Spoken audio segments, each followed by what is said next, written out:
Amém, queridos? Glória a Deus. Aleluia. Você está vivo? Está vivo? Glória a Deus. Glória a Deus porque você está vivo, amém? Porque a Bíblia diz que os mortos não podem adorar a Deus. Então, porque você está vivo, você pode adorar a Deus. Amém? Você quer ver o tanto que você é abençoado? Você quer ver o tanto que Deus cuida de você, o tanto que você é querido, é especial? Nesse momento agora, querido, existem pessoas que estão dando entradas no pronto-socorro aqui da Santa Casa.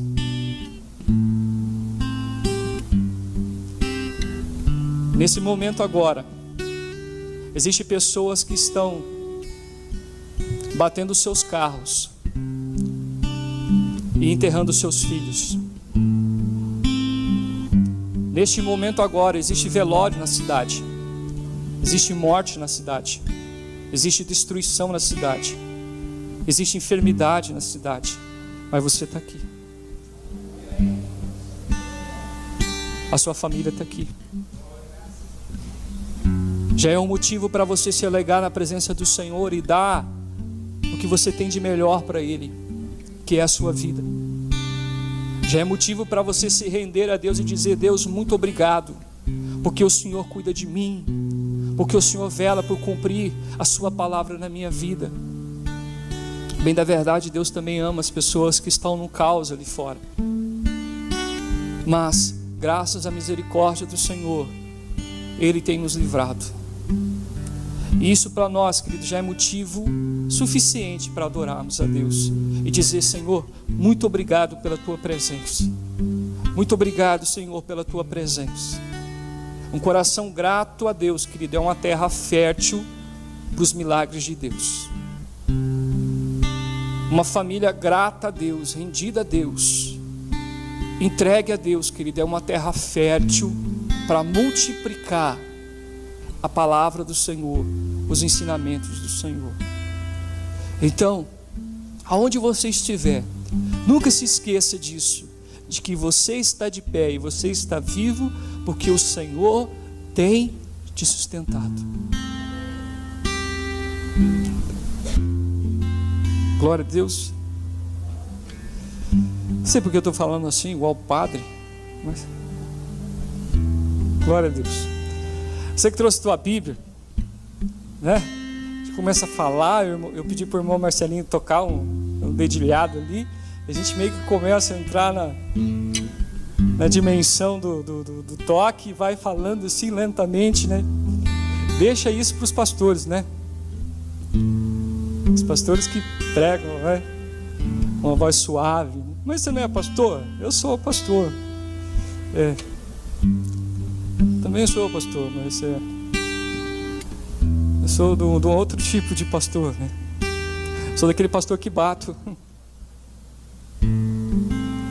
Porque se não tiver o pastor para bater, não vai ter o pastor para acalmar, né? E tratar, não é verdade? É verdade. Então eu não quero que você saia daqui feliz comigo, não. Sabia?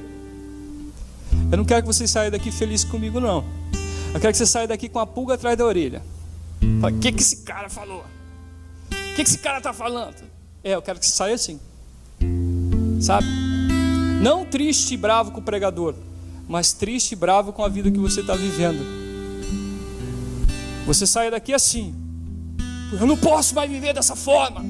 Eu tenho que ser um cristão genuíno. Eu tenho que ter uma fé genuína. Eu tenho que viver a palavra do Senhor. Quero que você saia daqui assim. Amém? Não conformado, mas confrontado pela palavra do Senhor. Amém? Então você que trouxe a tua Bíblia, abre comigo em Mateus capítulo 6, versículo 9. Obrigado, irmão Marcelo, pelo dedilhar aí. Amém, já deu. Deus te abençoe. Eu vou ficar prestando atenção no seu dedilhado e não vou conseguir pregar. Sou igual criança. Criança é assim. Fernando vai dar de mamar para o Emanuel, meu filho, 7 meses. Se tiver algum barulhinho, ele já para de mamar e já fica de olho já, sabe? Mais ou menos assim, se tiver algum barulhinho, só o barulho do glória a Deus e do aleluia que não me distrai. Outro barulho me distrai. Mateus capítulo 6, versículo de número 9, por favor. Glória a Deus. Amém, irmãos? Portanto, vós orareis assim: Pai nosso que estás no céu, santificado seja o teu nome. Venha o teu reino, seja feita a tua vontade, tanto na terra como no céu. Vou repetir, versículo 9, Mateus capítulo 6. Portanto, vós orareis assim: Pai nosso que estás no céu, santificado seja o teu nome. Venha o teu reino e seja feita a tua vontade, tanto na terra como no céu. Quem que disse essas palavras? Foi quem? Jesus. Jesus estava com a multidão, Jesus estava com seus discípulos em um monte. E Jesus estava ensinando a cultura do céu para eles. E o tema da mensagem hoje é a cultura do céu. Jesus estava trazendo, querido, os ensinamentos celestiais para a terra, os valores do céu para a terra. A bem da verdade, Deus, desde Gênesis até Malaquias, sempre insistiu com o povo, sempre projetou para o povo, para que o povo vivesse as suas verdades e os seus ensinamentos. Deus sempre procurou pessoas no Antigo Testamento, a partir do momento que Adão pecou e Eva pecou, pessoas para representá-lo na terra, pessoas para manifestar os seus valores, o seu caráter. Você sabia que Deus tem um caráter? Você sabia que Deus é uma pessoa e não um cosmos, um raio ou algo parecido? A Bíblia diz que Deus é uma pessoa, que Ele tem tristezas e também tem alegria, que Ele também se ira e também decreta juízo sobre a terra. Deus é uma pessoa, mas não é uma pessoa criada, porque se Ele fosse criado, Ele não era Deus. Ele é criador, Ele é conhecedor, e porque Ele é criador e Ele é conhecedor, Ele é apaixonado pelo ser humano. A Bíblia diz que a humanidade é a coroa da criação. Tudo que Deus criou de melhor, querido, foi eu e você. O que existe de melhor na terra, querido, é a humanidade. Então, quando você olhar no seu espelho, lá no teu banheiro, na tua casa, não se sinta assim, com o emocional baixo, com o complexo de inferioridade, porque eu sou feio, pastor, porque eu tenho uma testa igual a sua. Eu sou feio, pastor, porque eu tenho um nariz grande. E eu vi essa semana algo fantástico: você tem um nariz grande é porque você precisa de muito oxigênio. Eu sou feio, pastor, porque eu sou barrigudo. Eu sou feio, pastor, por isso e por aquilo. Deixa eu te falar uma coisa: Deus te acha lindo. Deus é apaixonado por você. Deus é tão apaixonado por aquilo que Ele fez, querido, que a Bíblia diz em Gênesis, antes da queda, que Deus, em toda a viração do dia, o que Ele vinha fazer? Tomar tereré com Adão. É a Bíblia escrita em Campo Grande. Se fosse Rio Grande do Sul, Deus vinha tomar chimarrão. Se fosse na Bahia, Deus ia vir comer o quê? Acarajé. Deus vinha conversar. Se fosse no Nordeste, ia comer tapioca, né? Deus vinha conversar com o homem. Agora para pensar, querido. Deus não tem a necessidade de conversar com o homem.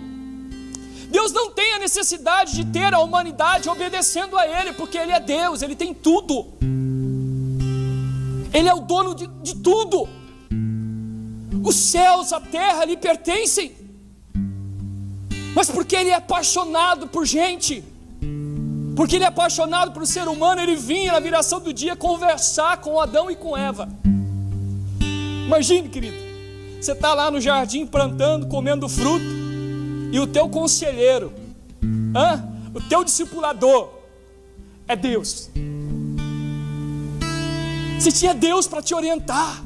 Adão tinha Deus para se orientar, querido. Toda viração do dia, todo final de tarde, Deus vinha ter com Adão, conversar com Adão. Que coisa linda, já pensou? 6 horas da tarde, toca a campainha da sua casa. Quem que é? Sou eu, Deus. E Deus chegava, você abria a porta da sua casa. Tem que me controlar, tem uma câmera lá atrás. E o pastor Renato, antes de começar o culto, falou: pastor, o teu lugar é no púlpito hoje, mas o teu lugar é daqui e ali. Se você ficar se mexendo, eu nunca consegui gravar uma pregação sua, pastor, porque você não para. Oh, meu Deus do céu, para. Queridos, imagine Deus chegar, tocar a campainha da sua casa, você abrir a porta e Deus chegar: sou eu, vamos conversar. E você sentava no sofá da sua casa, esticava os pés no colo de Deus, e Deus fazia uma massagenzinha no seu pé e conversava contigo. E aí, como é que você está, Maria? Como é que foi seu dia? E aí você contava o seu dia. Puxa Deus, o meu dia foi terrível, trabalhei muito. Adão e Eva tinham essa oportunidade, mas eles abandonaram tudo isso, querido, sabe por quê? Porque eles foram tentados a ser igual a Deus. Para pensar. Adão e Eva não tinham necessidade de nada. Tudo que eles precisavam estava ali. Mas o diabo soprou no ouvido de Eva e de Adão que se eles comessem daquele fruto, eles teriam discernimento entre o bem e o mal, então eles seriam igual a Deus. E aí, querido, Adão e Eva caíram do cavalo, e toda aquela comunhão que eles possuíam com Deus, querido, foi separada. Porque quando o homem e a mulher, querido, ele abandona o projeto de Deus para viver o seu projeto, querido, não tem como ter comunhão com o Criador. Quando o homem e a mulher começam a viver a vida da forma que lhe acha melhor, de uma forma peculiar, e se esquece de que Deus vem conversar com ele, projetar a vida dele, querido, ele começa a viver numa desobediência, e essa desobediência faz com que ele não tenha comunhão com o Criador. É mais ou menos assim. Quantos de nós não ora: Senhor, abençoa os meus caminhos, abençoa a minha vida, abençoa os meus negócios. Não tem nada de errado nisso, mas a bem da verdade, querido, se você for para a Bíblia, no Salmo 139, o salmista diz que Deus escreveu a nossa biografia de vida. Você sabia que você tem uma biografia? Já escreveram um livro sobre você? Tem um livro escrito no céu sobre você. Leia o Salmo 139, você vai ver que antes de você ser concebido na barriga de sua mãe, Deus já te conhecia e chamava pelo nome. E o Salmo continua dizendo que todos os dias da sua vida, Deus escreveu no seu livro. Então antes de você nascer, querido, Deus já tinha um projeto, uma biografia para você. Esse negócio de que o que está acontecendo comigo, pastor, foi Deus, isso aí, querido, é espiritismo, não é cristianismo. Tem um monte de crente que desobedece a Deus, que vive virando as costas para Deus, e aí ele chega diante de Deus e fala: Deus, foi o Senhor que quis. Não, querido, deixa eu te falar uma coisa, você não tem karma, você tem uma única vida, você tem um projeto de vida. Deus escreveu os seus dias no livro dele. Então Deus não vai abençoar uma vida que não é dele. Deus não vai abençoar um casamento que não é dele. Deus não vai abençoar, querido, uma família que se constitui destruindo outras famílias. O padrão de Deus, querido, é para sempre. Tudo que Ele faz é para sempre. E aí nós, com a cara de pau, Senhor, abençoa o nosso caminho. Aí Deus fala: meu filho, não é mais fácil você andar nos meus caminhos, que já são mais abençoados? Em vez de eu abençoar os seus caminhos, não é mais fácil você ir para os meus caminhos, porque já são perfeitos e abençoados? A Bíblia diz que a vontade de Deus é boa, perfeita e agradável. Não olha com essa cara brava para mim, por favor. Pregando aqui. Pregando os irmãos também. Sabe, irmãos, os caminhos de Deus, querido, são mais elevados que o nosso. Por isso nós devemos abandonar o nosso caminho, abandonar a nossa vidinha, porque existe um Deus nos céus que é apaixonado por mim e por você.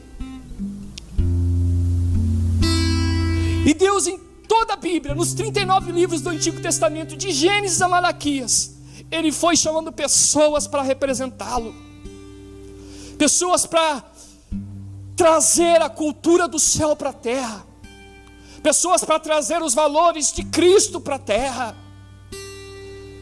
Deus olhou para Noé. Noé obedeceu a Deus, mas depois que construiu a arca, que o dilúvio passou, Noé foi tomar vinho, encheu a cara e pecou. Deus foi insistindo com pessoas, querido. Deus foi atrás de Abrão, falou: Abrão, sai de Ur dos Caldeus e vem aceitar o meu chamado, o meu projeto de vida. Gênesis capítulo 11, em Gênesis capítulo 12, Deus diz: Abraão, sai da sua terra e da sua parentela, que eu vou te mostrar uma terra prometida, uma terra que emana leite e mel, e ali vocês verdadeiramente revelarão quem eu sou. Abraão também não conseguiu, querido. Abraão falhou na sua missão. Aí veio os juízes. Os juízes também não conseguiram. Débora não conseguiu. Sansão não conseguiu. Gideão não conseguiu ser o padrão de Deus para a humanidade. Veio reis. Davi, um homem que tocava o coração de Deus com os seus cânticos, também não conseguiu ser o padrão de Deus para a sociedade da sua época. Ele adulterou, ele foi acusado de homicídio. Veio o seu filho Salomão, um homem cheio de sabedoria, cheio do Espírito Santo, um homem muito rico. Deus deu a oportunidade dele construir o templo em Jerusalém, mas ele também não conseguiu ser o padrão de Deus para a terra. Ele não conseguiu revelar a cultura do céu para a terra. Aí, querido, vem o período dos profetas. Aí os profetas começam a se encher de Deus e começam a profetizar: olha, vocês não vão conseguir, mas Deus vai trazer um que vai conseguir. Vocês não vão conseguir, mas Deus vai trazer um que vai conseguir. Querido, você começa a olhar para o Antigo Testamento, para a história do povo de Israel, você vê um Deus, querido, disposto a abençoar o seu povo. Você já viu o mar se abrir? Não. Mar, você conhece o mar, a praia, né? Mar. Imagine, você diante do mar, os homens querendo pegar você, dar um pau em você.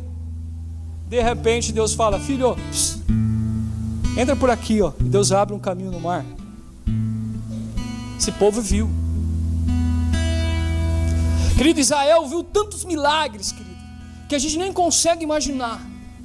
Mas os milagres não foram suficientes, querido. Não foram suficientes para elevar Israel ao nível que Deus queria que Israel vivesse. Os milagres hoje também não são suficientes para levar ninguém para o céu. Talvez você precise de um milagre, de uma resposta de Deus, e Deus vai te dar o teu milagre e as tuas respostas. Mas escute isso: o milagre, querido, não é selo de salvação de ninguém. O milagre não é a garantia de salvação de ninguém. Porque existem muitas pessoas que recebem milagres, querido, e viram as costas para Deus. E Deus no Antigo Testamento sempre procurou pessoas para se relacionar. Bem, na verdade, Ele encontrou Moisés, um cara disposto a se relacionar com Ele, um cara que tinha fome e sede de Deus. Moisés era tão louco por Deus que ele passou 40 dias no monte, orando. Quantos dias você já passou orando no monte? Moisés ficou. Moisés era cheio da glória de Deus, cheio da presença de Deus, mas também falhou na sua missão e não pôde entrar na terra prometida. Então, desde pais, desde legisladores, juízes, reis, profetas, Deus não conseguiu, através dessas pessoas, revelar o caráter dele. E aí, quando nós olhamos para a Bíblia, querido, o livro do Antigo Testamento termina em Malaquias, e de Malaquias a Mateus, querido, há um período de 400 anos sem Deus falar na terra. Sabia disso?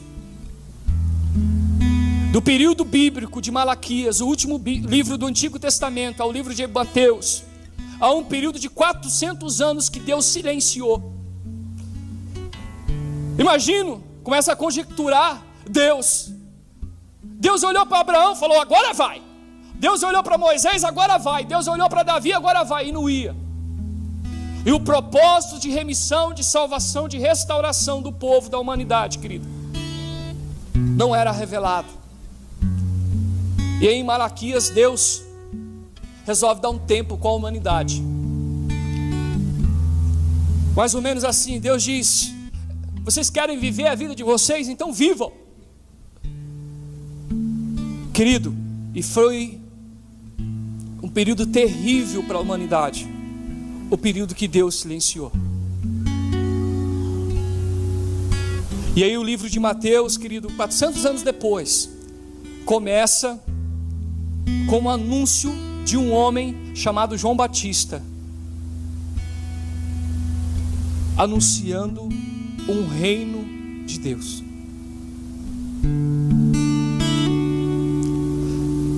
Passaram-se milênios, séculos, de Deus insistindo com a humanidade para ser o padrão, para ser o exemplo, e a humanidade fracassando em seus propósitos, em suas missões. Porque todas as vezes que Deus abençoava o seu povo virava as costas para Deus. Por isso que Jesus diz: se você for fiel no pouco, sobre o muito, Deus te coloca. E para os judeus, eu estou lendo um livro, chama Tsudaká, que é Justiça de Deus. E para os rabinos, existem duas maneiras de Deus provar a sua fé: é Ele dando para você muitas riquezas, ou Ele dando para você a pobreza. E para esses rabinos, o mais difícil, querido, é quando Deus nos prova nas muitas riquezas.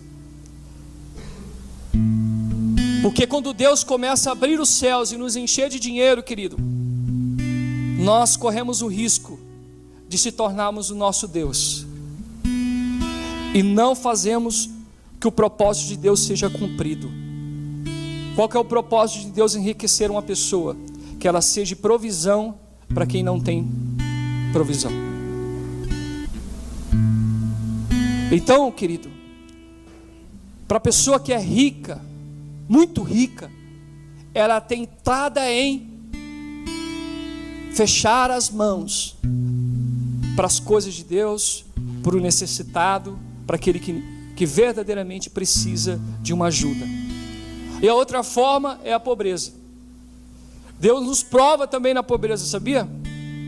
Para saber se nós confiamos nele ou não. Para saber se nós confiamos nele ou não. Porque, querido, a pessoa que não tem condições, que vive, que ganha menos do que precisa, ela precisa de um milagre para viver, sim ou não? Pessoa que ganha um salário mínimo, R$788, precisa de um milagre, sim ou não? Deus prova as pessoas com riquezas e com pobreza. Querido, e todas as vezes que Deus abriu os céus e choveu bênção em Israel, Israel virou as costas para Deus. E todas as vezes que Israel estava privado de bênçãos, e clamou pela misericórdia de Deus, Israel viu os milagres do Senhor. Eu não sei qual é a vida que você está vivendo hoje, se tem lhe faltado alguma coisa, mas eu quero te dizer que Deus te prova nas riquezas, no muito, e Deus também te prova com pouco. Deus quer ver o seu caráter diante do muito e diante do pouco. Deus quer ver com como você se relaciona com aquilo que Ele te dá.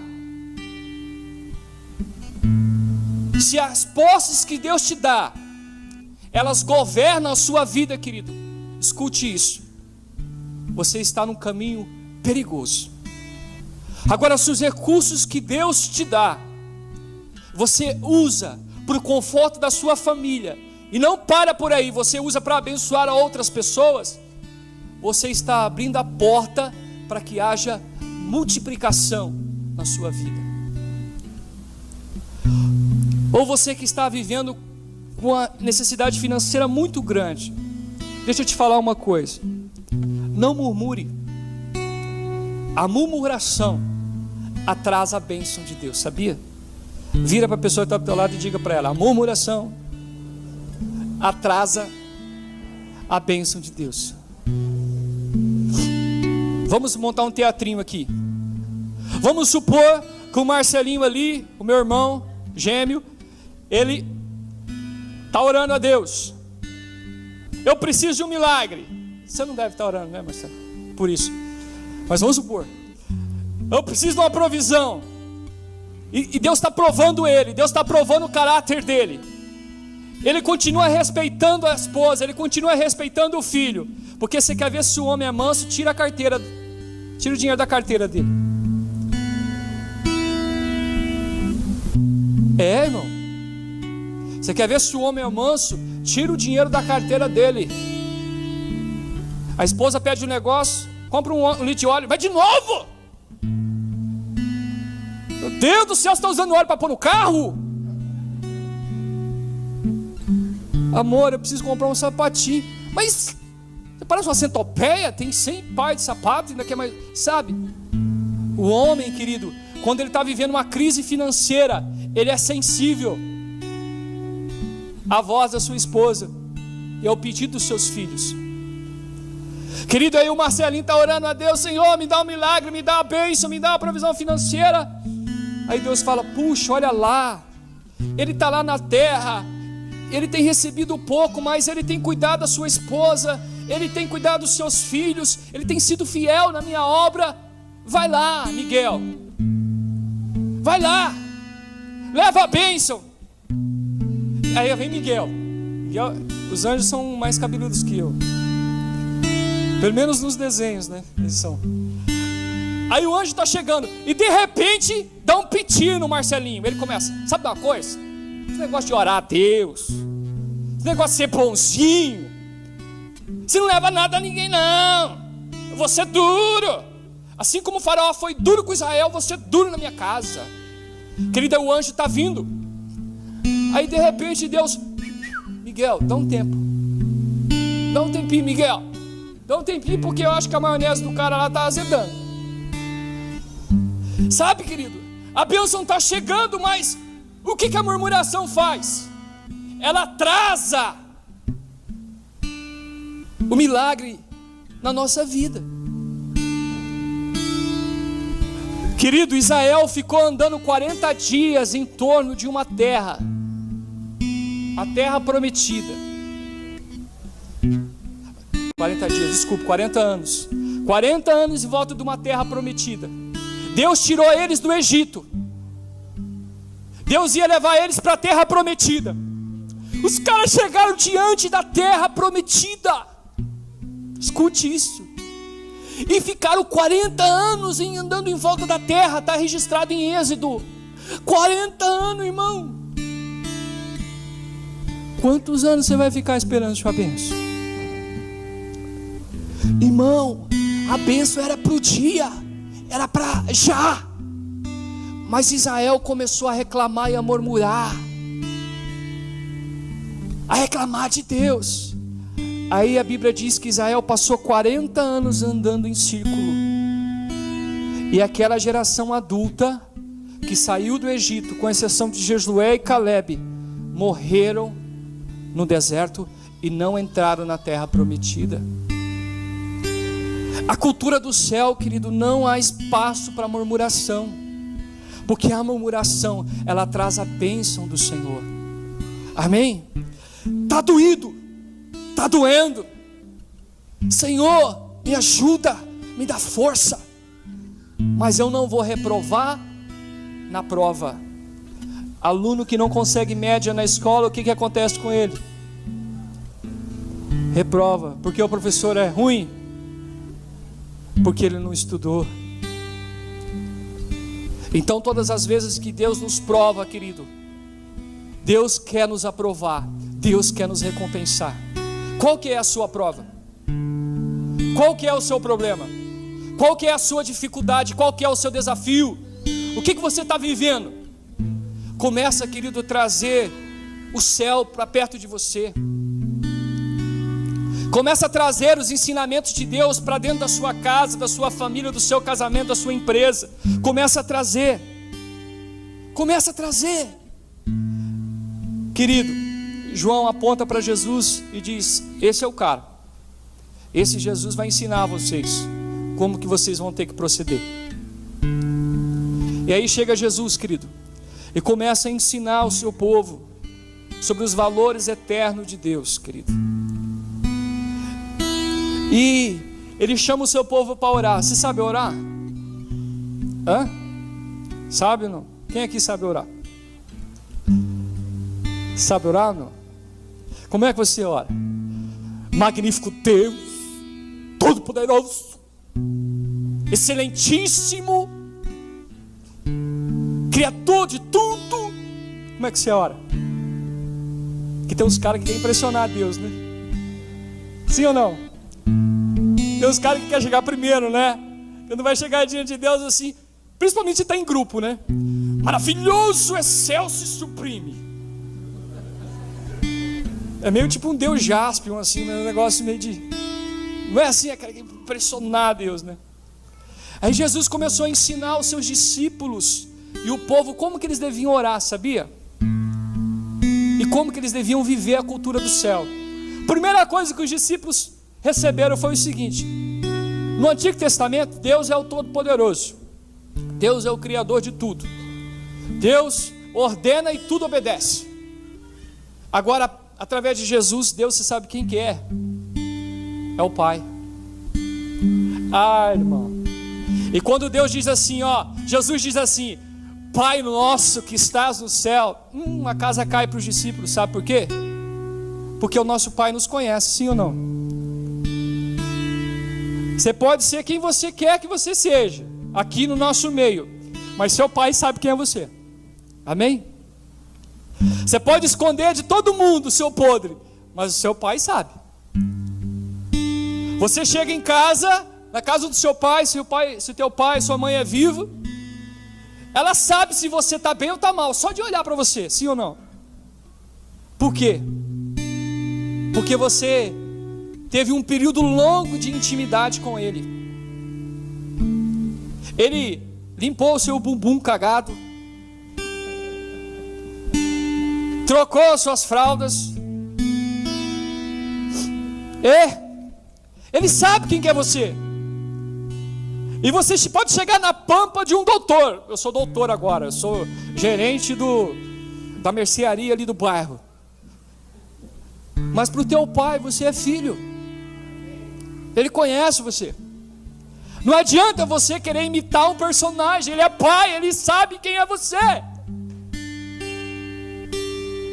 É isso que Jesus estava ensinando para os discípulos. Olha, discípulos, quando vocês chegarem diante de Deus, não chega diante de Deus tentando surpreender Deus.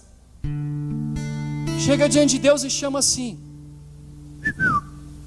ô Pai nosso, ô Papai do céu, papai, cadê você? Sabe, querido, Jesus subiu o nível de relacionamento, Antes a humanidade tinha um relacionamento com Deus Todo-Poderoso. Os profetas tinham um relacionamento com Deus Todo-Poderoso. Os legisladores tinham um relacionamento com um Deus, querido, que ditava leis e ordens e que punia o seu povo.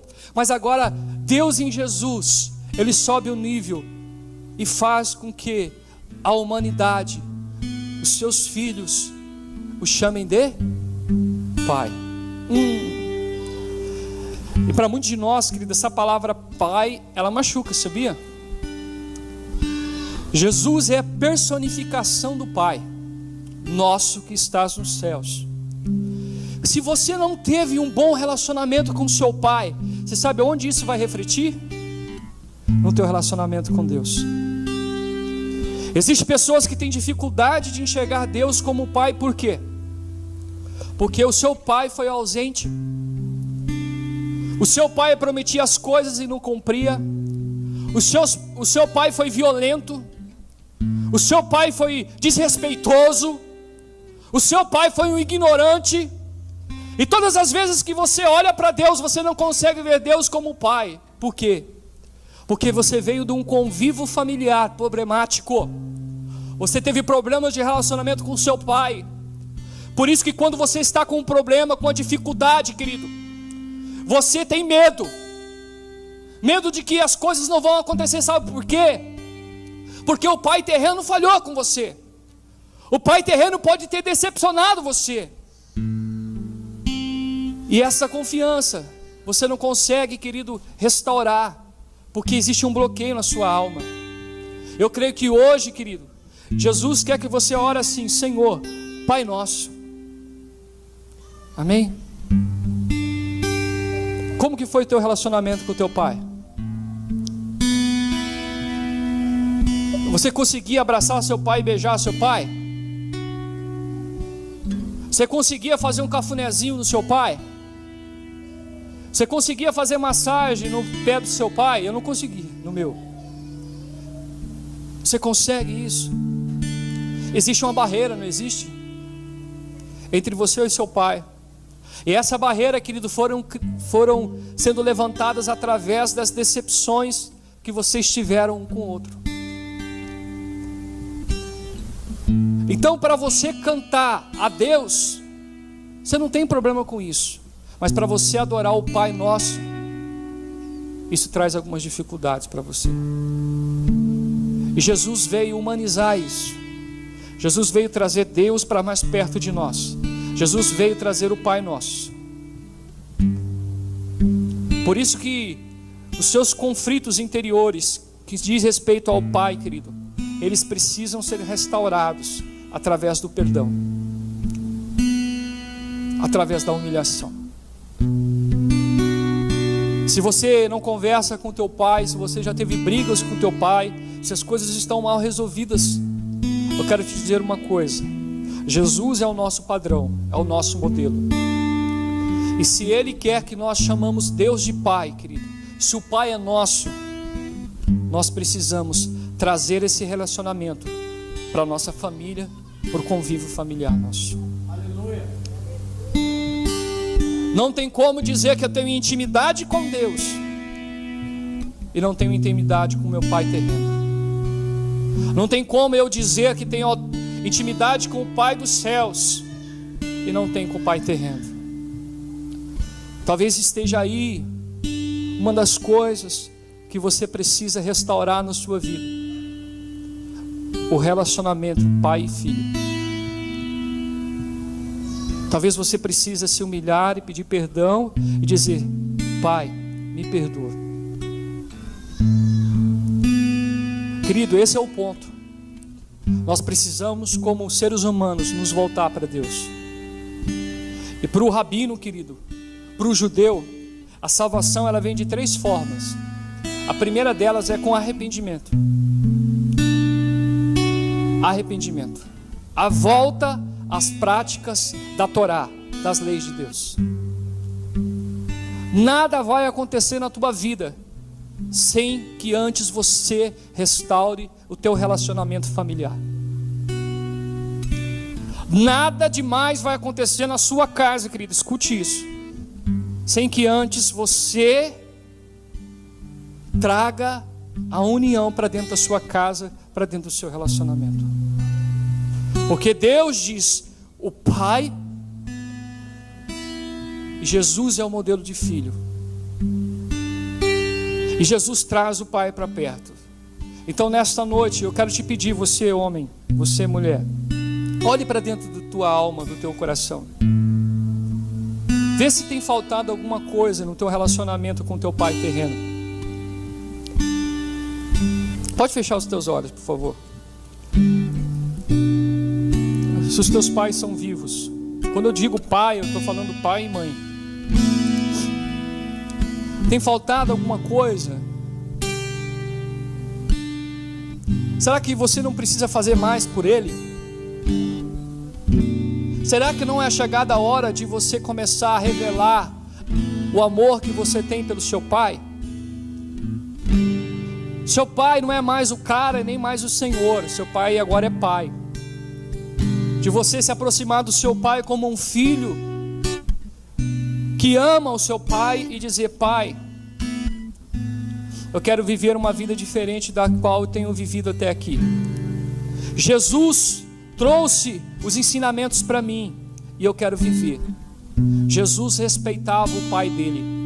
Jesus amava o pai dele. Em um momento de dor na cruz do Calvário, Jesus clamou a ele dizendo: pai, todavia não é a minha vontade, mas a tua que venha a ser feita. Esse é um ponto, querido. Arrependimento, a volta às práticas dos ensinamentos de Deus no relacionamento familiar. Segundo ponto, querido,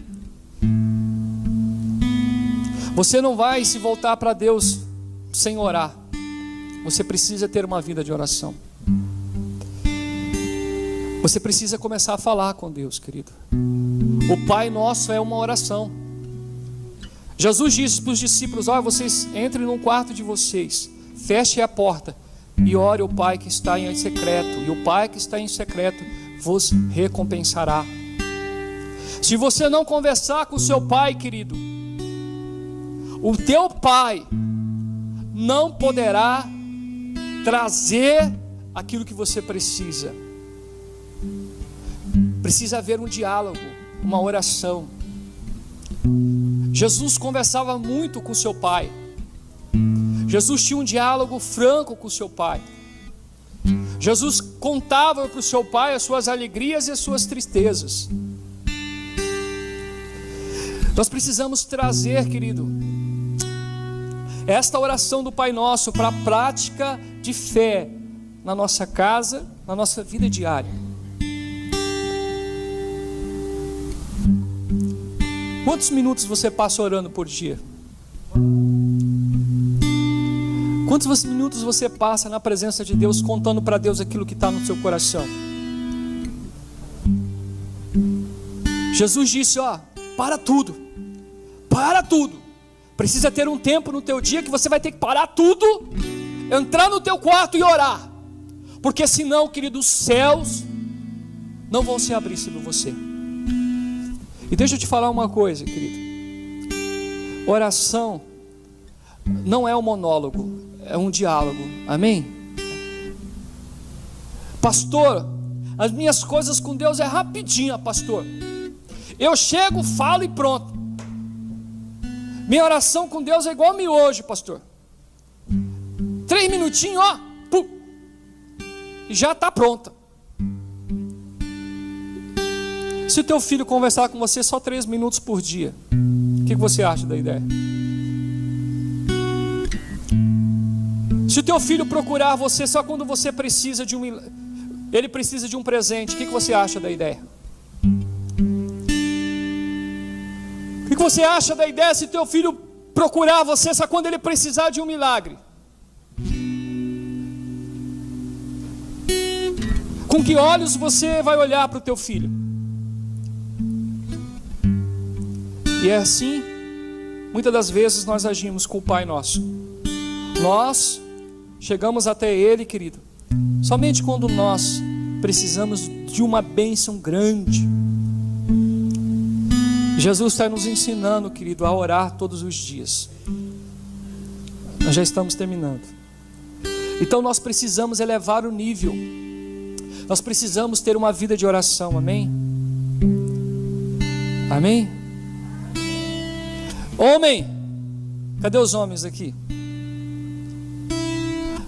Só os homens, aqueles que têm dúvida, por favor, fique quieto. Querido, nós precisamos trazer a cultura da oração para dentro da nossa casa. Sabia? Na oração a gente adora, na oração a gente intercede, na oração a gente agradece, na oração, querido, nossa, a gente pode fazer tantas coisas. E você não consegue orar. Já prestou atenção nisso? Que você não tem vontade de orar? Pastor, eu não tenho vontade de orar. Você está mandando eu orar, pastor? É a mesma coisa que mandar comer um jiló. Sabia? Mandar orar para os irmãos. Tem as irmãs que estão rindo, né? Mas é verdade. Tem uns irmãos, querido, que você manda orar, parece que é para uma penitência. Lá no Recife não é assim, né, irmão? É. Vai orar, irmão. Ué, pastor, eu estou em pecado? O que está acontecendo comigo? Não, querido. Oração é uma porta que você abre para Deus vir ao teu encontro todo dia. Oração é uma porta que você abre para Deus vir ao encontro de você todo dia. Se você não ora, querido, a porta fica fechada. Deus não vai entrar. O meu Deus, o nosso Pai, Ele é educado.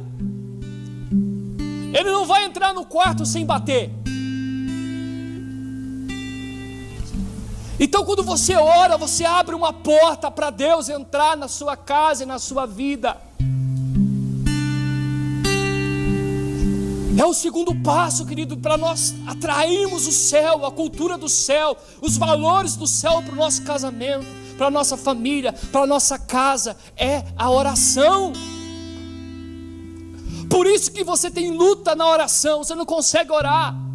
O celular toca, você tem sono, tem dor de barriga, dor de dente, dor não sei do que. Porque o diabo sabe que quando você entrar no teu quarto, fechar a porta e for orar, você começa a descobrir quem você é e quem é o Pai nosso que estás no céu. E uma porta de milagres começa a se abrir sobre a sua casa, sobre a sua vida quando você ora. Você não consegue ver, mas existe. Você abre uma oportunidade para Deus entrar na sua vida. Por isso, irmão, levanta-se em oração, amém? Levanta-se. Está terminando o culto. Levanta-se. Preciso dizer isso, irmãos. Nós precisamos orar mais. Sabia? Nós desejamos muito e falamos pouco. Nós sonhamos muito e oramos pouco. Nós projetamos demasiadamente demais e intercedemos pouco. Querido, começa a trazer o céu. Começa a trazer os valores de Deus através da oração para dentro do seu casamento, da sua casa. Tá bom o seu casamento? Tá bom? Vai ficar melhor se orar.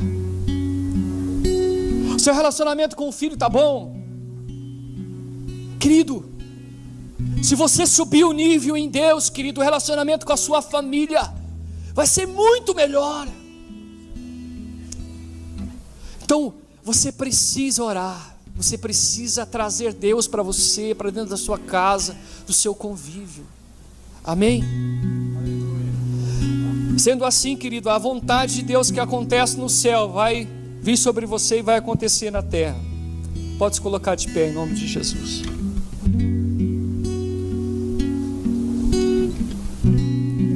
Jesus disse: Pai nosso que estás no céu, santificado seja o teu nome, querido.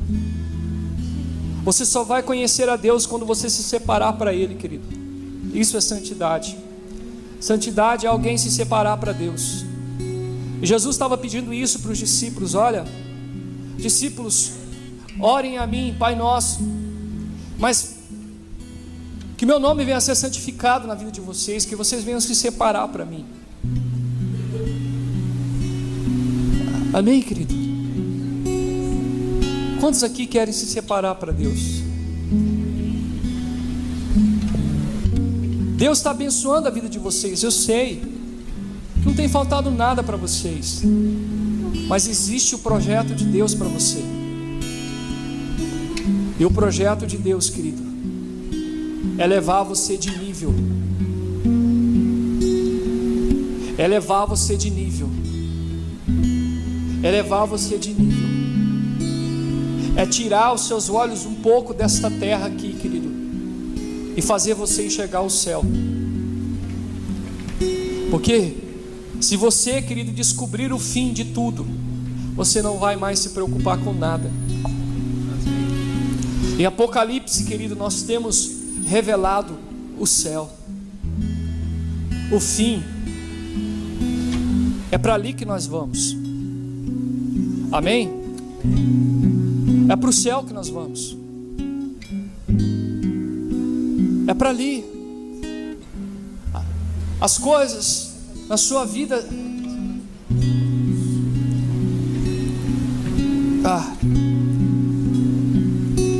Deus quer levar você para o céu, irmão. Amém?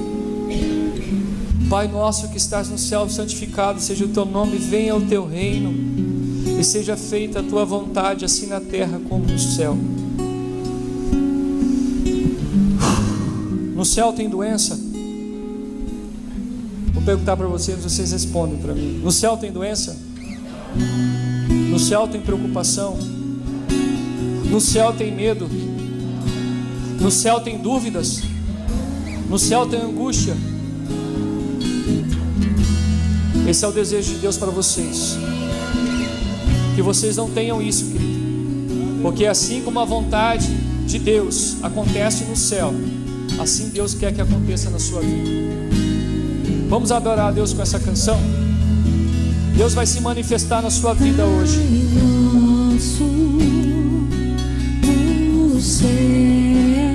Faça desse hino, querido, a tua oração. Santo é o teu nome, teu reino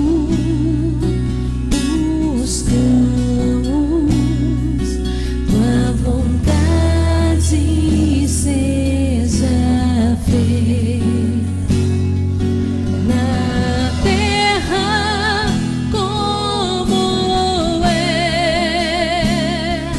nos céus. Deixa o céu descer na terra como é nos céus. Deixa o céu descer.